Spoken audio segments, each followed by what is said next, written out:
The 14th year of Chenghua. Extra chapters. A gentleman of extras that hasn't yet expressed himself fully. Chapter 157. Adong's betrothal. In the blink of an eye, Adong had gone through a multitude of changes, going from a chubby little girl to a graceful young lady. Calculating things meticulously, starting from the time she had been in the Tang residence and adopted as a little sister by Tang Fan, it had only been about 8 years, but way too many things had happened in those years. Tang Fan felt that before he had the time to process it fully, his little sister had already reached marriageable age. That's right. Marriage.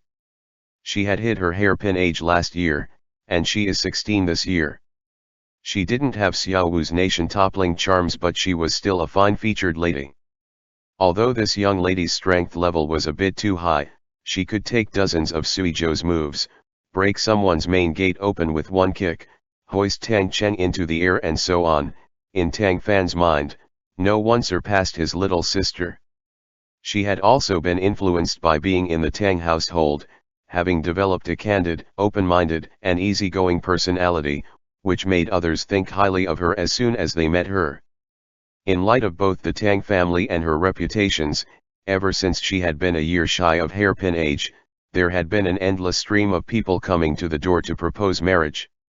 However, the majority of them were military officials or from military households, which Tang Fan was not too satisfied with. In the eyes of all big brothers of the world, their little sisters always deserved the best. It was to the point where he felt that even if she married off to the emperor, she would still be done an injustice. Of course, the emperor himself was already married, and he had no intention of that at all. Some might have a decent character but had a rotten family, and some would have even tempered potential mothers-in-law, but they themselves would be unambitious. In short, Tang Fan and Tang Yu were being picky, and never could find the perfect suitor. As Tang Fan saw it, the most ideal one did not need to have an affluent family or enjoy the pinnacle of splendor, and even less needed to have a high familial ranking, else here would inevitably be a lot of fighting in the inner residence. As long as he had a fine personality and character, and had been brought up well, then even if he was presently poor, it would not be an issue. No matter what, the dividends she had earned these years from helping out in the shop were enough for her to live a good life after she married, to say nothing of her having a wealthy proprietor for a sister and a cabinet minister for a big brother. Given that the groom's side had working eyes, they wouldn't dare to bully her. And yet, plans forever failed to account for incidents. Before Tang Fan could pick out a brother-in-law to his liking, Adong herself took a fancy to someone. He was a worker in a sweets shop. By coincidence, it was the same sweets shop of old repute that Tang Fan frequently visited. The worker was named Yang Rui. He had worked there for 3 years, and Tang Fan had met him before. He was honest, never telling any lies. Once before, Tang Fan had gone to buy some cakes and his eyes had caught a mung bean cake. Yang Rui, the generous sort, had straight up informed him that those cakes had been reused from last night, and if he wanted one freshly made, he would have to wait until the next batch was baked. He didn't say that to only Tang Fan, either he had said the same thing to every customer that wanted to buy the mung bean cakes. If the customer didn't mind, there was no issue, but if they were like Tang Fan, they would prefer to choose some other cake. Afterwards, the shopkeeper had found out about this, and nearly fired Yang Rui out of anger. It was only with Tang Fan's beseeching that he had been allowed to stay. Someone like that was good as a friend.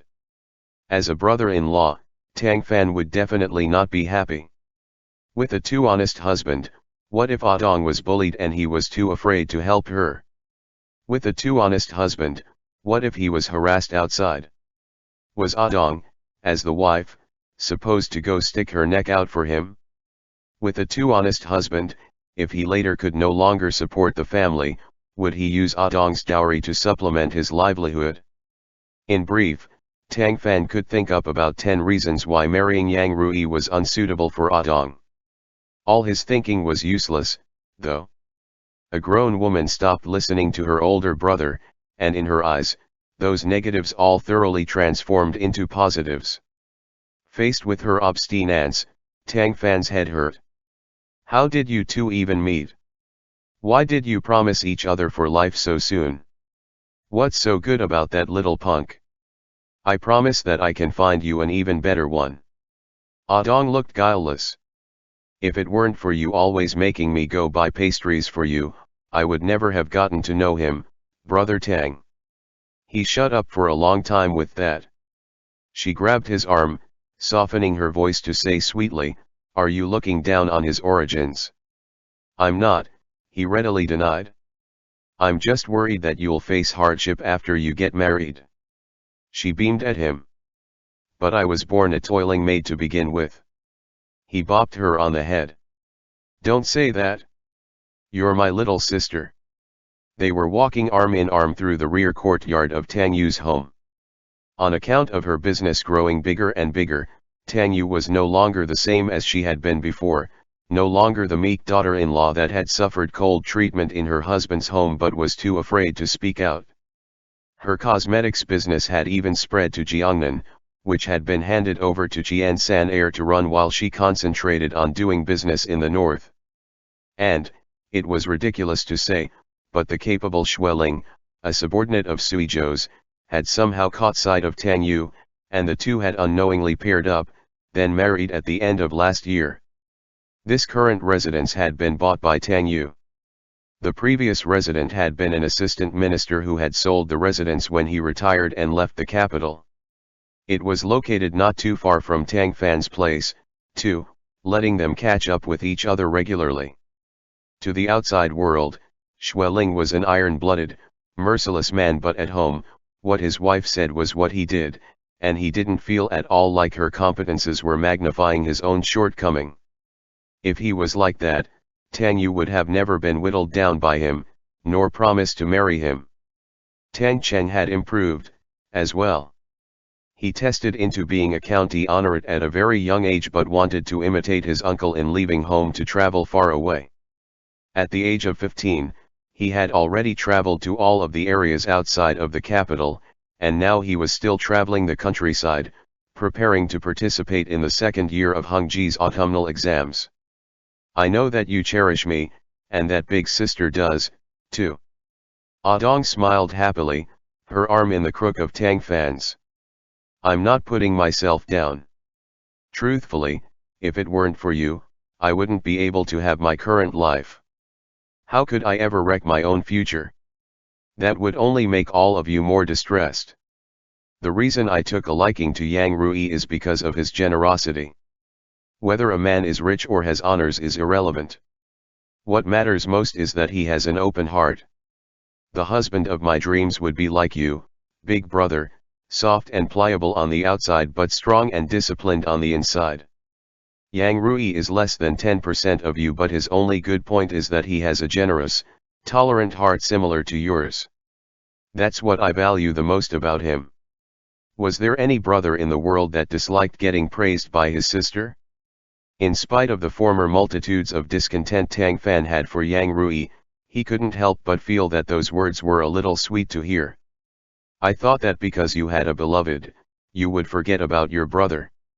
Ah Dong happily stuck out her tongue. "How could I? If you really don't like him, I won't insist. The most important one in my heart is you." Even though he knew that this damned girl was only taking a step back in order to move forward, Tang Fan still felt a lot more relieved. He caressed Ah Dong's head. The tendrils were thick and glossy, no longer as thin and brittle as they had been when she had first come to the Tang residence. "I remember back when you first came here, you were but this tall," he lamented, measuring at his waist. "You became a grown woman in the blink of an eye.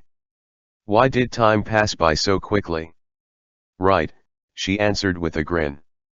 "Ever since that one lantern festival where I was abducted, then went through danger with you, I really started to want to learn martial arts, so that even if I do come into peril again, I won't be dragging you down. I never expected that I would have more of a natural talent for learning martial arts than studying literature." Tang Fan feigned anger. "You have the cheek to say that? If it hadn't been for you rashly agreeing to be Wang Zhi's decoy, how could you have ever been abducted? In Tang Fan's eyes, Dong had always been a very sensible girl, with a tender heart concealed beneath her carefree outer appearance. She had always hoped to be able to help him, first voluntarily going to play bait, then learning martial arts for the part.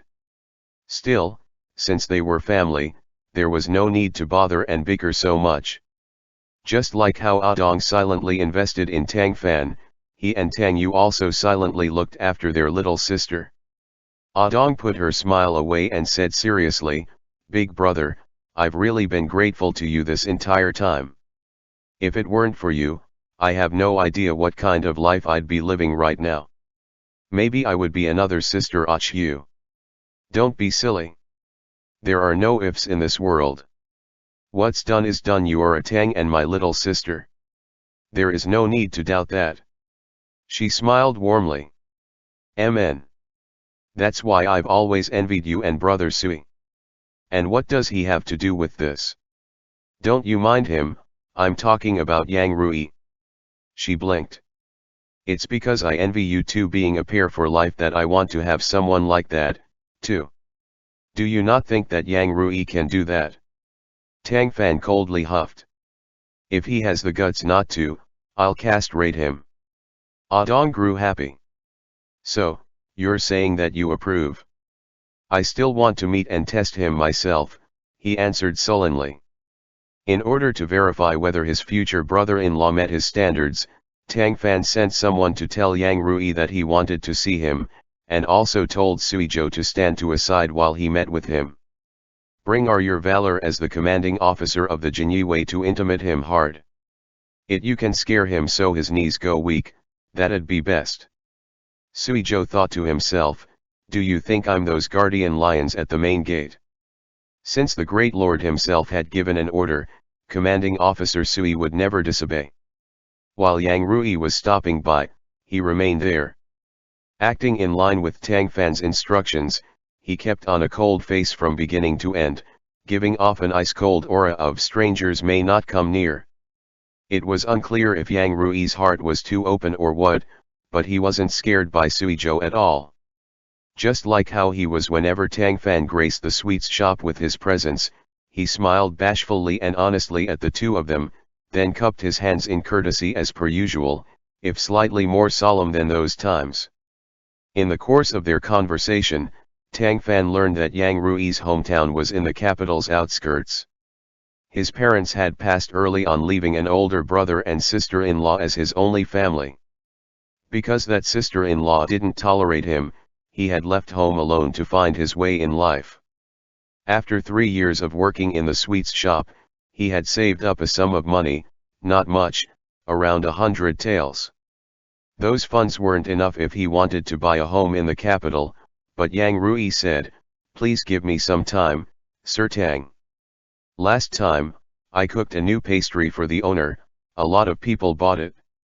He promised to give me an extra dividend. If I can get that money, I can buy a smaller home for Dong to live in. What are your plans for the future? Don't tell me that you plan to be a worker in a sweet shop all your life." The other scratched his head. "I used to, but now that I want to marry Dong, I definitely can't do that. That's why I want to go and open my own shop." "With what money?" Yang Rui smiled honestly. "The dividend I was promised is ample enough for me to rent one, first." "Are you intending to have Dong share that hardship with you?" Tang Fan asked, cold-faced. The other was confused for a minute. No, the shop wouldn't need her help. I could do it alone." Tang Fan was purely using his future brother-in-law status to make things difficult for him. "What about washing clothes and cooking? My Dong doesn't do any of that rough work." Yang Rui gave this a real hard and long thought. "After renting the shop with that bonus, I wouldn't be able to hire a maid, so won't I just do it when I get home?" Tang Fan put his hand on his forehead. Someone honest to this extent was really hard to come by. If he were a bit more suave of a person, he would have long made up some honey-coated words to answer him and get himself out of here.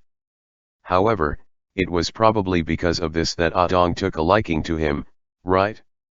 Dong looked like she couldn't bear to watch any more, scolding him in a quiet voice, "Idiot." Hearing that, Yang Rui turned his head to smile at her. Tang Fan and Sui Zhou, upon witnessing this scene, were somewhat speechless. One was willing to fight while one was willing to endure. A bickering but loving couple. What else could they possibly say? Like so, the betrothal was settled. However, there was a tiny interlude during this period. After hearing that Yang Rui was going to strike it out alone, the shopkeeper recanted on the dividend. Dong then informed Tang Fan, who had Sui Zhou go help resolve the matter. Later on, Tang Fan asked Yang Rui why he hadn't told them, or gone to the shopkeeper to settle the debt. The other just said that when he had just arrived in the capital, he had no one by his side, while the shop owner had taken him in. Even though the owner didn't exactly treat him nicely, that had still been a favor to him. As the other had done such a thing, he had planned to keep the peace in order to repay that favor. Due to that statement, Tang Fan's opinion of him changed a bit, and he no longer scrutinized every detail of him. Reality would prove that Dong had good eyesight. After they married, Yang Rui would rent a shop.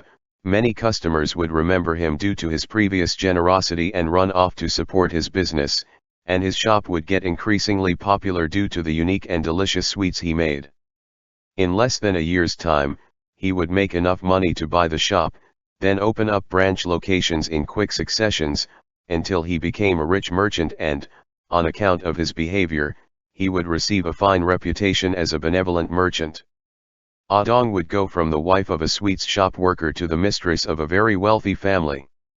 Above all, his attitude towards her would remain the same as before, not ever changing in the slightest due to either wealth or poverty. However, that was all a story for later. Dong's betrothal was done, and the new year came in the blink of an eye.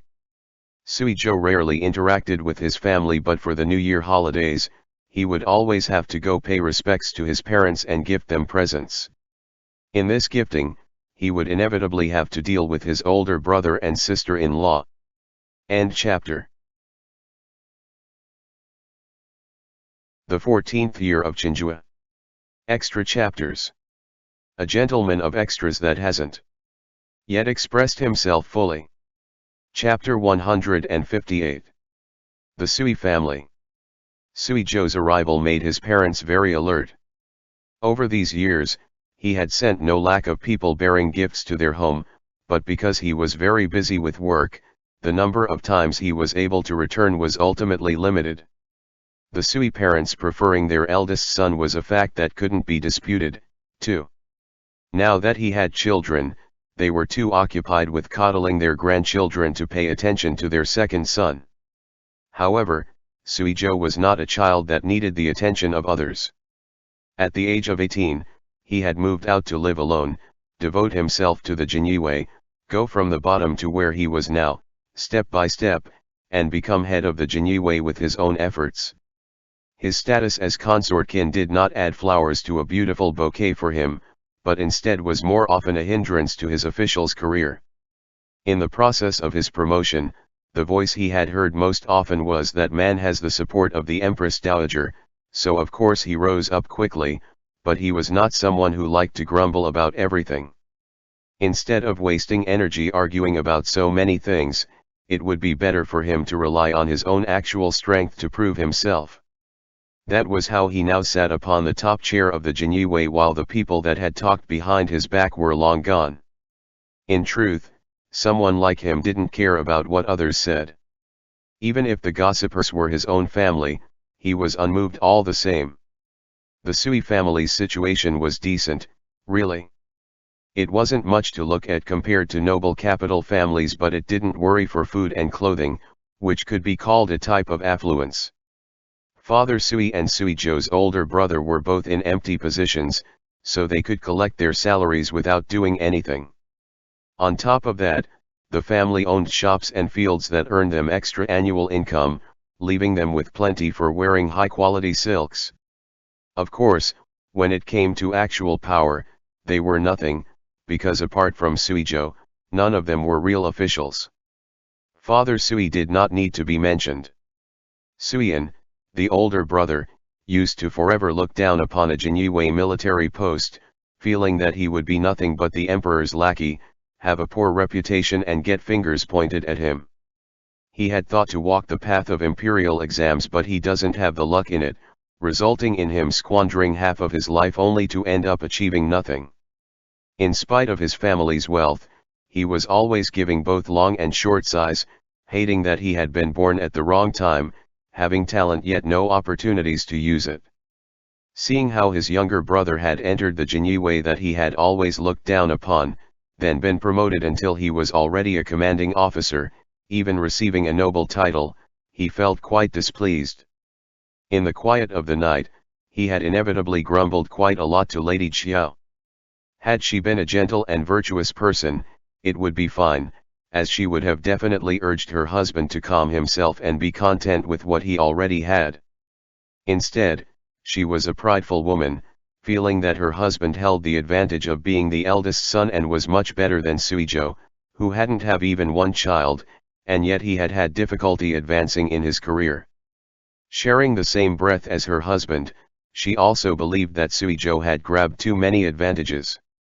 Since he alone was a real Jinyue in the family, the late emperor and Grand Empress Dowager must have given him quite a lot of care. As in an inversion of yin and yang, Suiyan's career had been rocky while his little brother had grown all the more contrastingly successful. The Sui parents were honest people of ineloquent speech. Even if their eldest son and his wife were full of complaints, they could say nothing about it, only able to console them in private. In addition to that, they were slightly biased towards their eldest, and when Suizhou occasionally did visit, they would ask him to give his brother a hand and pull him up. But how could he do so? Suiyan was over 30 and didn't know any martial arts. At most, he could only hold a post as a secretary, which he would certainly not be happy about. Was he supposed to be an official without going through the imperial exams? The current emperor didn't have that capability, to say nothing of Suizhou. That would earn him a fatal scolding by civil officials and a very probable name in the history books as a treacherous subject, which would not land him a good end. For what kind of end it would be, one only needed to look at Li Zishan, favored official of the late emperor. From how Suizhou saw it, the best option for Suiyan was to be a merchant, but he guessed that the other wouldn't be able to let go of his dignity for that, and bringing it up would be useless. He wasn't close to his brother, nor would he take it upon himself to say something so hard to hear. If it came out his mouth and went into Suiyan's ears, he would definitely think that his little brother was mocking him. Therefore, every time Suizhou returned home and happened to run into his brother and his sister-in-law, it would be a rather uninteresting affair. Clearly, they were brothers that could not possibly be more related by blood, but the gap between them now resembled a chasm, leaving them unable to communicate any which way. The older brother found his younger brother displeasing to the eye, and the younger brother had nothing to say to his older brother. The Sui parents were stuck between a rock and a hard place, unsure of how to resolve this, the atmosphere only turning more awkward. Things would be better if Tang Fan were around. His current status demanded respect after all, and Suiyan wouldn't dare to be discourteous in front of him. Also, even if the two families were close as could be, Lady Jiao would not so easily pop out whenever she wanted. If he wasn't around and only Suizhou was though, she would have no need to avoid taboo. Like at the moment, for example. Suizhou came to hand over his New Year gifts, but it was never easy to just leave after they were handed over.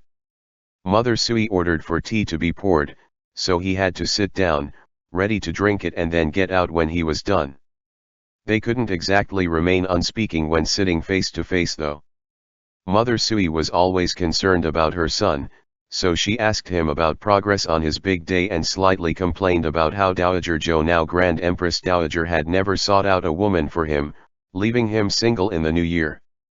I must inform you that that has nothing to do with the Grand Empress Dowager, mother, he answered mildly. I have no desire to marry. She was shocked. Why is that? Not waiting for him to answer, Lady Jiao asked from nearby, "Is it that the rumors outside really are true?" Mother Sui was confused. "What rumors?" Lady Jiao glanced at Suizhou, then said purposefully, "Everyone in the world is saying that he prefers men over women, so." Guangchuan, is what she said the truth? Mother Sui quickly asked her son. Suizhou was not surprised in the least. "Where did those rumors that everyone knows about come from, sister-in-law? The Jinyui's eyes and ears are all over the country, yet I've never heard of rumors like that. Instead, I've heard that you've been giving the Sui's money to support your birth family. Does my brother know about that?" Feeling all of the Sui family's eyes suddenly land upon her, Lady Jiao flushed anxiously. What are you saying? Don't you slander me. When have I ever done that? There's records at the Northern Administration Court Office, of course, stating the time and location. Your denial won't stand up against them. Oh, good. You've become a major official now? How amazing for you, she raged. You don't want to find a position for your brother, and even keep tallies on your own family, What are you trying to do? She swallowed back the rest of her speech, looking on in terror as Suizhou drew his saber, its sharp blade shining with icy light.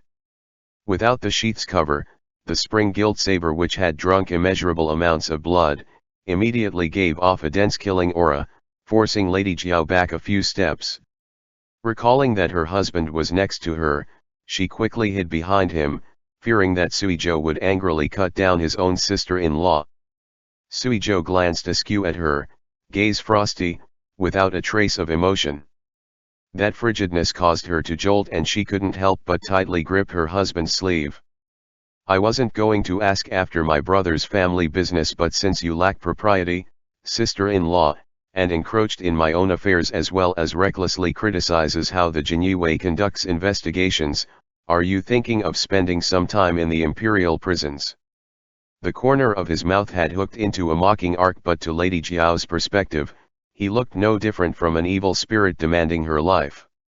She wanted to answer back but felt apprehensive and was forced to shut her mouth out of fear of encroaching on some taboo again. Suiyan was slightly fearful of his little brother, too, but he had to have some face in front of his parents and wife. "Guangchuan, there's a saying that goes, the eldest sister-in-law is like a mother. How can you talk about yours like that?" he said, frowning. "Our mother is still alive. How can a sister-in-law be like her? Are you not afraid of disappointing mother by saying something like that?" Being exposed to literature and hanging out Tangfan for so long these years had given Suizhou some speaking skills. Suiyan had nothing to answer with, of course. Even if he could win arguing with these people, Suizhou would not get a single sense of achievement. Seeing them like this, he felt a bit fed up. One touch on his cup told him that it had gone cold, so he simply rose to bid farewell to his parents, prepared to leave this place. "Guangchuan!" Suiyan shouted, catching up to him from behind when he arrived at the main gate. "What you just said about your sister-in-law giving money to her birth family, was it true? Whether it is or isn't, you would know if you ask her. Why the need to come ask me?" Suizhou threw down that answer, then left without turning back. After leaving the Sui home, he was not in a rush to return home, taking a detour to his maternal grandmother's neighboring residence. Over the years, old Madame Zhou had gone up in age and didn't want to live in the countryside with her son, so she had returned to the capital. She had maids serving all around her, and her grandchildren came to see her often, giving her an enjoyable life. It was absolutely unlike her daughter's household, where trouble was always made when there was no reason for it. Suizhou was taken to meet his grandmother by an older Zhou maid, then saw that Tangfan was already sitting in the hall. It was unknown what he said, but it made the madam laugh without cease, rocking back and forth, nearly crying from laughter. As soon as he saw this, the cold indifference he had from the Sui household entirely melted and softened, with even his hand that gripped his saber loosening up by a lot. End chapter. The 14th year of Chenghua. Extra chapters. A gentleman of extras that hasn't yet expressed himself fully. Chapter 159. Drinking vinegar. Madame Zhou was not too blind yet, seeing Sui Zhou come in from a distance. "Ah, my dear grandson is here. I hope you are doing well, grandmother, and wish that your fortune be as vast as the East Sea, and that you live as long as Mount Nan," Sui Zhou said, cupping his hands in respect. She was happy to see that spry energy, quickly gesturing for him to come forward. She pulled him over to take a look at him, then had him sit, grinning wide. Come here, come here. You haven't been around for almost a month. Grandma thought that you were so busy that you forgot about me." When facing his grandmother that had cherished him ever since he was a child, Sui Zhou couldn't keep his cold face on. "No matter how busy this grandson is with work, I will still come by to see you." Madame Zhou had the maids bring out candied fruits for the two to eat. Unable to withstand his elder's enthusiasm, Sui Zhou picked up a piece of candied mandarin and put it in his mouth. Unexpectedly, the madam smiled and said, "Are you two of one mind or something? Runking just picked out a candied fruit when I told him to eat, too." Of course we're of one mind, Sui Zhou thought, but the madam didn't know the details, and it wouldn't be a good idea to excite an elder about something like this. Thus, he only gave a vague hum. Observing his words and actions, the madam immediately asked, "Were you wronged in that house?" Sui Zhou was caught off guard, shaking his head to deny it. "No." She was not too happy. "You don't need to keep it from me. Can't you tell your own grandma if you're upset? Just tell me that your parents treated you unfairly, and I'll go scold them later." Just like how the Sui parents preferred their eldest son, Madame Zhou cherished Sui Zhou the most, and she was displeased to hear him get pushed around. Sui Zhou was a bit amused. He was no longer a child that could be wronged, but her goodwill still moved him. "It's nothing, grandmother. No one can push me around, don't you worry." Truthfully, there was no need for Sui Zhou to speak.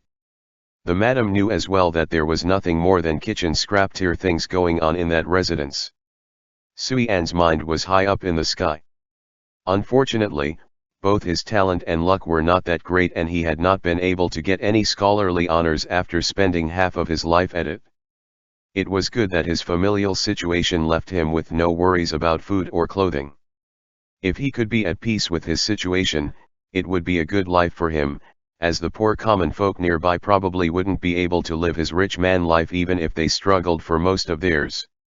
However, poor people had poor people hardships, and rich people had rich people unhappiness. Sui An didn't need to scramble for food and clothing but concentrate on the imperial exams that he might not be able to attain in all his life.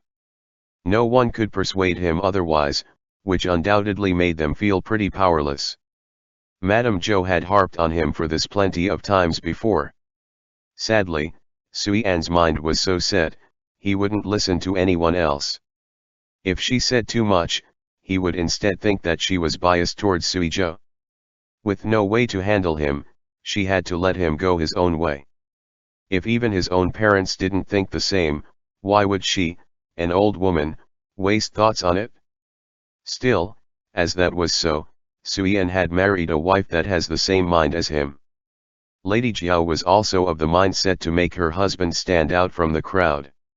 Sui An had only been at about 50%, and then she had egged him into 8%, only for him to be repeatedly disappointed on his exam path. In contrast, Sui Zhou had had a swift rise on his path, even holding a noble title on top of being the leader of the Jinyue, which gave him real authority, increasingly clashing against his older brother's downtrodden state. That was the source of the family's lack of peace. You moving out a long time ago was a good thing, as you won't be bothered by what you can't see. No matter what, going home a few times a year is enough to comfort your parents. They're being fools, but grandma isn't. Who is right and wrong, I understand very well. She pat Sui Zhou's hand consolingly. Sui Zhou was kind of unsure how to react.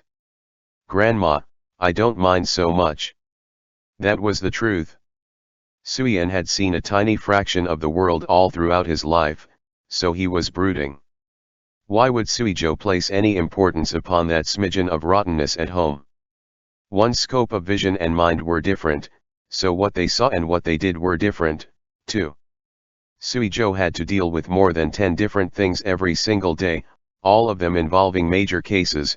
Now that he was the topmost leader, there was no need to ask the commanding officer to personally take care of anything that wasn't major, so where would he have the spare thought to bother with whether his brother's attitude towards him was good or bad, or whether his parents were a little biased towards that brother? Only if he had nothing to do every day would he focus his energy on things like that. Madame Zhou was very gratified. Out of the Suizhou alone was enough. Knowing you are not that affected makes Grandma very happy. You have a friend like Runking that can make up for the lack. 1,000 gold is easy to get, while one friend is hard to find. You have to really treasure him, and if you have things to say to him, say them clearly. You mustn't cause any misunderstandings, else you'll regret them afterwards. The older I get, the more things I can see. Human lives last only a few short decades, so living life happily is the most important thing. As long as you don't hurt anyone else, you don't need to overly restrict yourself. She was speaking with profound meaning, appearing to refer to something else and also seeming to be passing on her dying words. Suizhou didn't like to hear it. Why say such things for the new year, grandmother? Runking and I will always be fine. You don't need to worry about us at all. That's good, that's good. The madam laughed, not saying anything else. Outside of the Zhou home, light snow steadily fell. Suizhou had brought an umbrella, but only one. Tang Fan wanted to turn around and ask for another from the Zhou maid, only for Suizhou to stop him and say that one was enough. Tang Fan didn't insist. The New Year holiday was a rare time off for them, and they didn't need to be in a rush. The capital streets were usually bustling and way too busy, making it hard for one to experience the tranquility of a small Jiangnan town, but now that it had suddenly started snowing, many people that had wanted to come out refused to. It caused a lot less people to be off the streets, making it seem a lot quieter. They were shoulder to shoulder, walking forward slowly, not speaking while they enjoyed their free time and comfort that weren't easy to come by. The snow was getting heavier and heavier. Suizhou seamlessly shifted the umbrella over to Tang Fan, a lot of snow building up on his own shoulders. Seeing that, Tang Fan said, "There's a tea house on the road. How about we go there for a rest first?" "All right." There were not many customers around, only a scant few people seated at the tables. Noticing the two of them enter, a maiden quickly greeted them. "Please sit, guests. What would you like to drink?" Whenever the two of them went around, Tang Fan would always put in the effort of talking, this time being no exception. Hearing this, he laughed. "Don't you drink tea at a tea house? What else would we drink?" The maiden's pretty eyes shone. "That may be so at other tea houses, but ours is different. Loquat flower tea, Osmanthus flower tea, average wild tea, and plum juice. You may choose what you like from those." Tang Fan was a little surprised. "There's loquat flower tea at this time of year? The north doesn't have any, does it?" She smiled. "Ours was planted in Anhui, dried during the summer, and brought with the family that grew it when they came to the capital. Loquat flowers wet the throat, which is good to drink in winter time. Would you like 2 cups to taste?" Since she had said that, Tang Fan couldn't help but approve, nodding. 2 cups, then. Thank you." She smiled fully at him, going to leave. Her figure was not really seductive, yet it had a grace to it.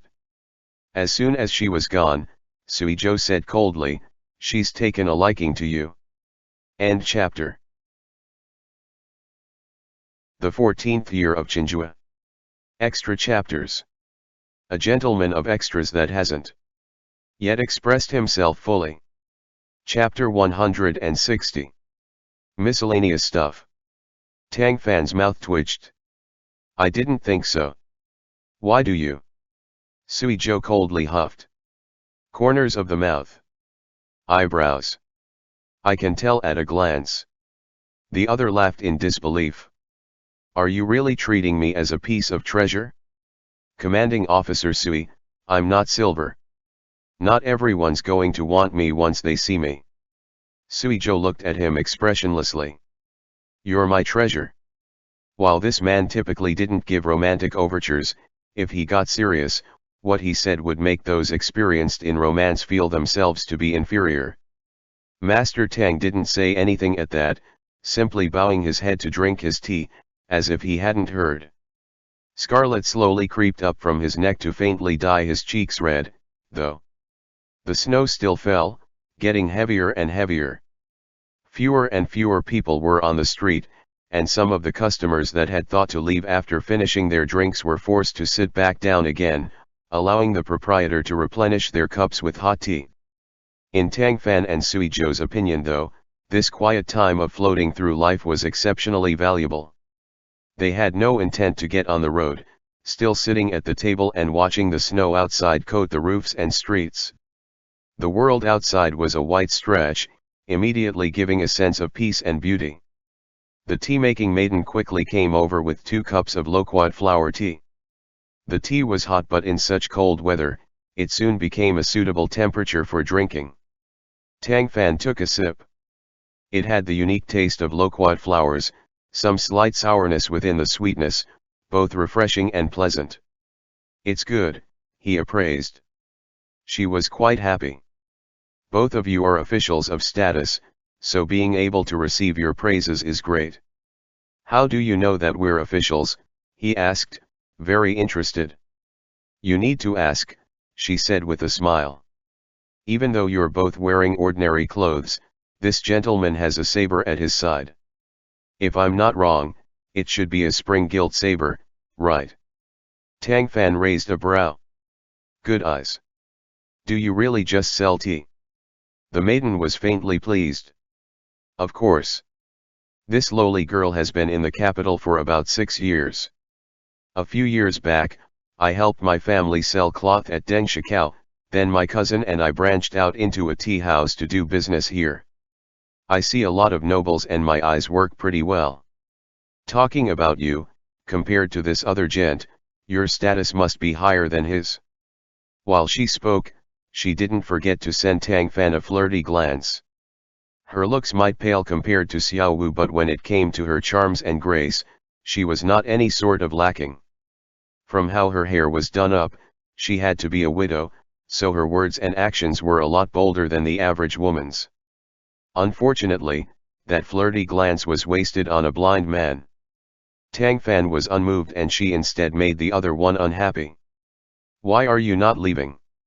Sui Zhou asked coldly. She jumped in fright, feeling a bit wronged and displeased.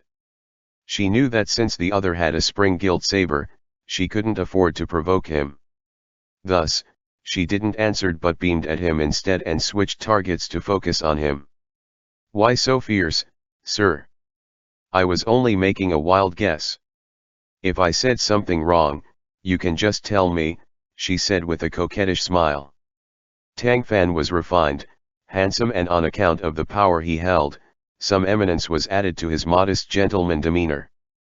A man like him was always the favorite of most women, hence why this maiden had the courage to strike up a conversation with him first. Unfortunately, he didn't take the opportunity and the other man was too insensitive, forcing her to give up on that and turn her attention towards the man with the spring-gilt saber. With one look, she discovered that despite him not being the type of man she typically liked, he had a different sort of manly attractiveness. The cut of his high-bridged nose and eyes were deeper than the average man of the Central Plains, having a bit of a foreign tinge to them. Are you a seamew, sir? She wondered. Sui Zhou remained silent, even completely ignoring her, drinking his tea. Instead, Tang Fan took it upon himself to steer her away from an awkward position. He's a born and raised native of the great Ming, with no Simu blood.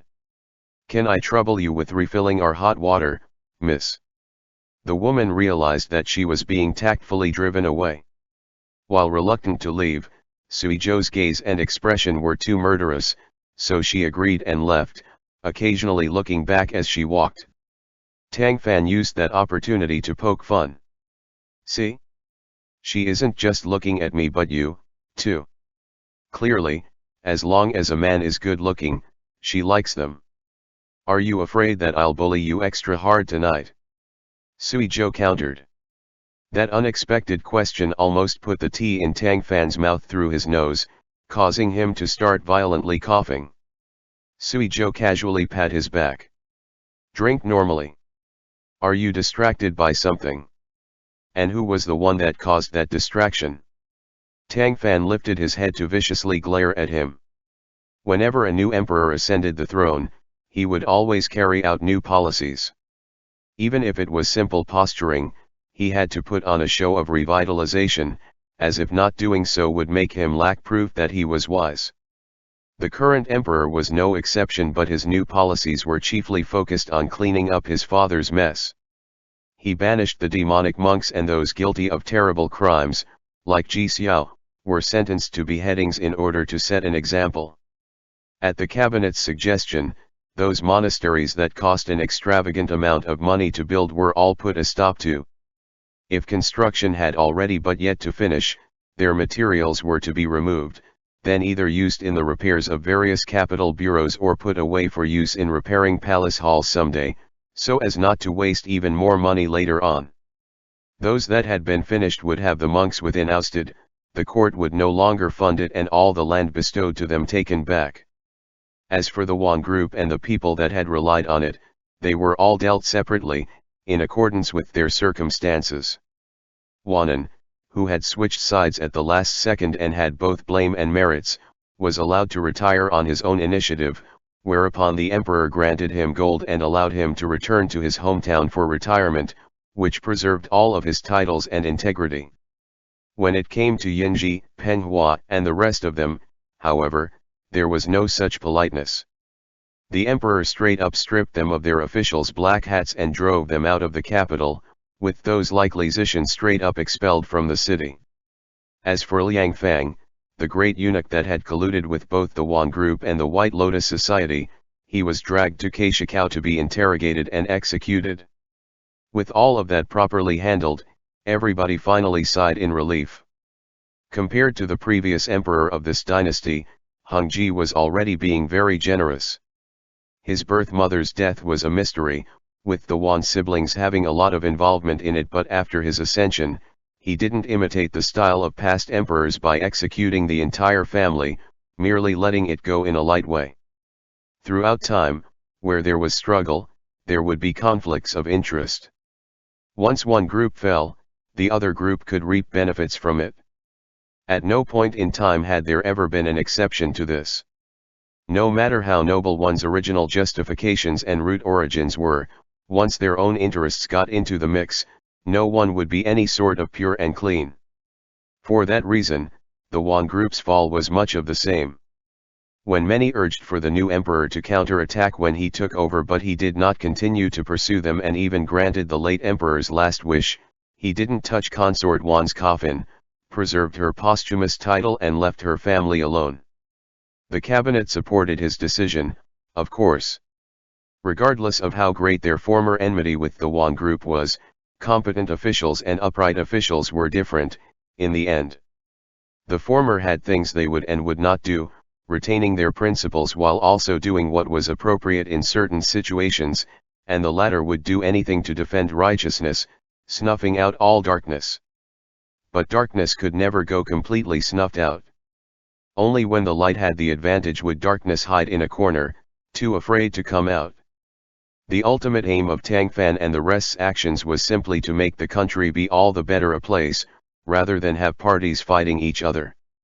An emperor that was ensnared in hatred and only wanted revenge was bound to not bring many benefits to the country or its people. A generous, compassionate emperor was a needed condition for a flourishing and well-governed era. The Hongji Emperor's ascension undoubtedly foretold of a finally imminent era where light had the upper hand.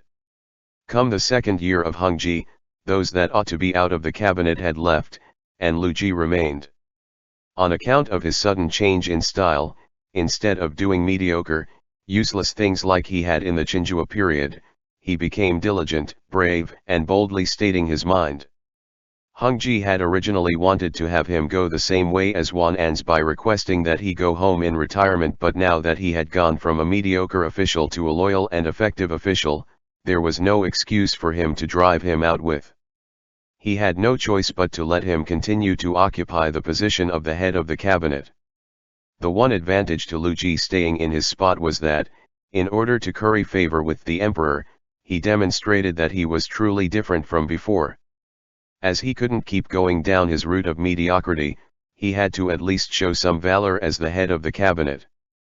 The new laws Tang Fan brought up and the use of force against the Tartars that Lu Jian advocated for were passed along during this period, one by one. The Hongji court truly did gradually come to make a new ambience, but a genuinely huge incident occurred on the third year of Hongji. In its spring, a small group of Japanese pirates came ashore in Zhejiang, then burned, killed and razed the citizens all along the coast, even invading Shaoxing city.